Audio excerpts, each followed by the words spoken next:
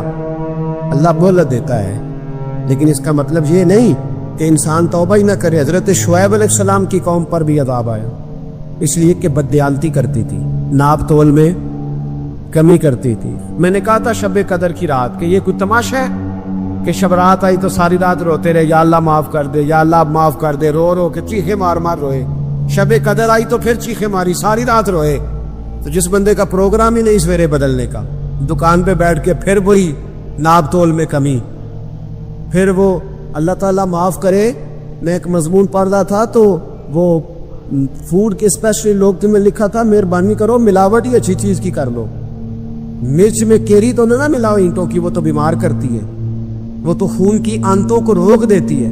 وہ کہنے لگا، اور وہ کہتا ہے میں تمہیں بتاتا ہوں کون کون سی چیز ملائی جا سکتی ہے، وہ ملا لو۔ خدا را اس قوم پہ رحم کرو، مہربانی۔ ایک دوست ہے ہمارے، میں وزیر آباد میں ان کے گھر بیٹھا تھا تو ایک میڈیکل، میرا کسی شخص پہ اعتراض کرنے کا میں مجموعی بات کرتا ہوں۔ میں ایسے ڈاکٹروں کو جانتا ہوں جو اللہ تعالیٰ فضل کرے سچ مچ کے نیک ہیں، اچھے لوگ۔ تو بچے کا میڈیکل سٹور ہے، تو والد بیمار ہو گیا، تو کہتا ہے ابا جی ڈاکٹر صاحب نے کہا آپ کو ڈرپ لگنی ہے، تو سگے باپ کو ڈرپ لگانے لگا۔ تو باپ کیا کہتا ہے پتر تیری مہربانی، مینو کوئی اصلی لائی، وہ نہ لائی جڑی لوکاں نو لانا ہے۔ اب وہ پیار سے سنا رہا ہے بات۔ میں نے اسے کہا کہ یہ تو ڈوب مرنے کا مقام ہے نا، ڈوب مرنے کا مقام، کہ جس ملک کے اندر دوائی بھی صحیح نہ بکے، اصلی نہ ملے دوائی بھی، اور پھر وہ قوم کہے کہ ہم نے تو پورے روزے رکھے، ہم نے تو بڑا صدقہ اور خیرات کیا، دوائی بھی اصل نہ ملے۔ جناب شعیب علیہ السلام کی قوم ناپ تول میں کمی کرتی تھی، تو اللہ تبارک و تعالیٰ نے ان پر بتا عذاب کس طرح کا بھیجا، شدید گرمی ہوئی۔ اللہ ہمیں محفوظ فرمائے، سارے آمین کہہ دیا۔ دیکھیں کتنا اچھا موسم کر دیا رب کریم، اللہ ہمیں محفوظ فرمائے، اللہ رحمت فرمائے۔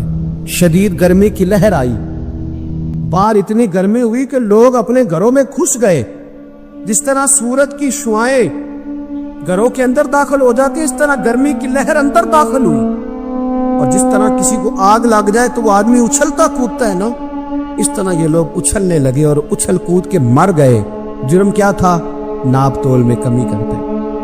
حضرت داؤد کی قوم بھی تباہ ہوئی، جرم کیا تھا؟ ہفتے والے دن مچھلیاں نہیں پکڑنی تو یہ پکڑتے تھے۔ حکم ہے نا مسلمان کو نماز کے ٹائم کوئی اور کام نہیں کرنا، نماز پڑھنی ہے۔ میرا خیال ہے مسلمان تو فٹافٹ آ جاتے ہیں، سارے پہنچ جاتے ہیں نا مسجدوں میں۔ ہلکا ہلکا بول رہے ہیں، کیوں نہیں پہنچتے؟ اگر حضرت سیدنا، اور پتہ انہیں سزا کیا ملی؟ اللہ نے فرمایا اس ٹائم عبادت کرنی ہے، کام نہیں کرنا، وقت نہیں ہے کام کا۔ انہوں نے مچھلیاں پکڑی، 12,000